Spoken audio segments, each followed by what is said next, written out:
মৰমৰ ছাত্ৰ-ছাত্ৰীসকল, আজি পুনৰবাৰ উপস্থিত হৈছোহি নৱম শ্ৰেণীৰ ত্ৰিভুজ অধ্যায়টোৰ 7.2 অনুশীলনীৰ নাম্বাৰ 5 নম্বৰ অংকটোলৈ আহিছোঁ।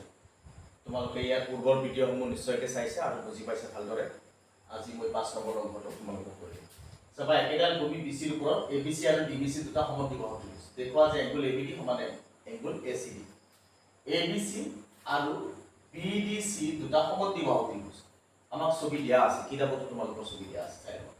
ABC ত্ৰিভুজটো সমদ্বিবাহু, অৰ্থাৎ AB বাহু আৰু AC বাহু সমান। তাৰ লগতে BDC এটা সমদ্বিবাহু ত্ৰিভুজ, ইয়াৰ BD বাহু আৰু DC বাহু সমান চিন দিয়া আছে।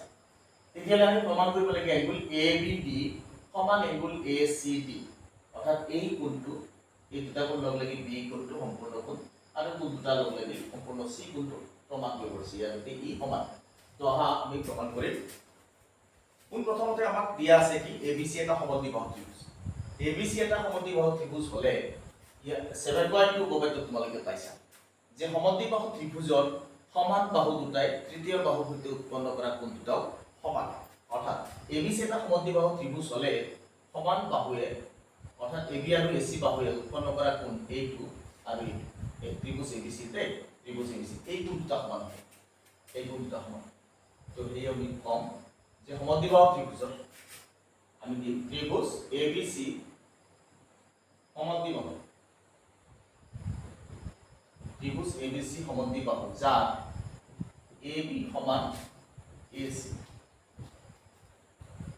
এতেকে সমদ্বিবাহু ত্ৰিভুজৰ সমান বাহু দুটাই তৃতীয় বাহুৰ লগত কৰা কোণ দুটা সমান, অৰ্থাৎ আমি কম angle ABC equal angle ABC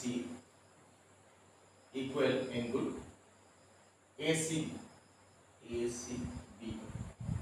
এটা যুক্তিটো দি দিবা তোমালোকে 7.2 উপপাদ্য, অৰ্থাৎ এইটো লিখি দিম যে ত্ৰিভুজৰ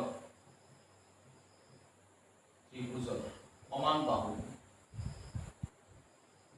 দুটা বিপৰীত কোণ দুটা সমান। ত্ৰিভুজৰ সমান বাহু দুটাৰ বিপৰীত কোণ দুটা সমান হৈছে, যেহেতু সমান বাহু দুটা তাৰ বিপৰীত কোণ এই দুটা সমান হৈছে। এটা নাম্বাৰ দিয়া, এটা নাম্বাৰ দিব, এক নাম্বাৰ। ঠিক একেদৰে আমি BDC এটা সমদ্বিবাহু ত্ৰিভুজ আমাক কৰিছে, DBC এটা সমদ্বিবাহু ত্ৰিভুজ।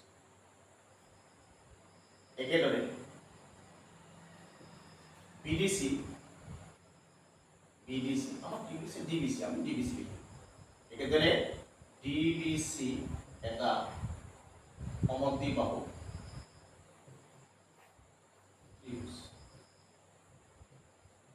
যাৰ BD আৰু DC সমান, যাৰ BD সমান DC। তেতিয়াহ'লে আমি লিখি দিম BD আৰু DC সমান হলে BD আৰু DC বাহু দুটাই কৰা কোণ দুটা, অৰ্থাৎ এই কোণটো আৰু এই কোণটো এই ত্ৰিভুজটোৰ সমান, অৰ্থাৎ নাম হ'ব angle DBC। Angle DBC equal to angle DCB। আমি আগৰ দৰে লিখি দিম ত্ৰিভুজৰ সমান বাহু বিপৰীত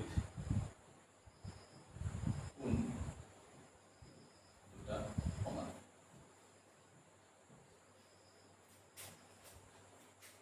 ইয়াক আমি 2 নম্বৰ দিম, তো ইয়াত এটা গুৰুত্বপূৰ্ণ কথা ছাত্ৰ-ছাত্ৰী, তোমালোকে নিশ্চয় ভাবিছা এইটো 1 নম্বৰ বা ইয়াক 2 নম্বৰ আমি দিম কিয় বা দিব লাগে বুলি আমি কিদৰে উপলব্ধি কৰিম। তো আহা আমাক প্ৰমাণ কি কৰিব দিছে, আমাৰ উদ্দেশ্যটো সেইটো সদায় মনত ৰাখিব লাগিব যে আমাৰ ABD কোণ আৰু ACD কোণ দুটা সমান।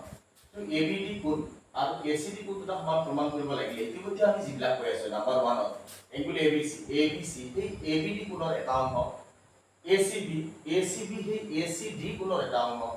ঠিক একেদৰে এইটো 2 নম্বৰ দিছো DBC আৰু DCB সেই কোণবোৰৰ একোটা অংশ, যাৰ কাৰণে আমি নাম্বাৰ 1 আৰু নাম্বাৰ 2 দিছো। আমি এই কোণৰ সমান এই কোণৰ সমান পালো, এই কোণ দুটাক যোগ দিলে আমি হ'ল কোণ B পাম, যেটো আমাৰ প্ৰমাণ আছে ABD, আৰু এই কোণ দুটাক যোগ দিয়াৰ লগে লগে ACD হ'ল কোণ পাম। গতিকে সেই কাৰণে আমি নাম্বাৰ 1 আৰু 2 দিছো। এবাৰ নাম্বাৰ 1 আৰু নাম্বাৰ 2 যোগ কৰিম, যোগ কৰিলে কি পাম, নাম্বাৰ 1 নাম্বাৰ 2 যোগ কৰিলে পাম 1 + 2 ইমপ্লাইজ 1 আৰু 2 যোগ কৰিব, 1 আৰু 2 যোগ লেফট হ্যান্ড আছে এঙ্গুল ABC ABC প্লাস এঙ্গুল DBC সমান চিনাই এঙ্গুল ACB 2 নম্বৰৰ এঙ্গুল BC এতিয়া ABC মানে এই কোণ আৰু DBC মানে এই দুটা কোণ যোগ কৰাৰ লগে লগে আমি হোল ABD কোণ পাওঁ গোটেই কোণ এঙ্গুল AB আমি লিখিম এঙ্গুল ABD সমান এঙ্গুল ACB মানে এই কোণ আৰু DCB মানে এই কোণ এই দুটা কোণ যোগ দিলে আমি ACD লিখিব পাৰোঁ এঙ্গুল ACD এইটো আমাক প্ৰমাণ কৰিবলৈ দিছিলে তো প্ৰমাণিত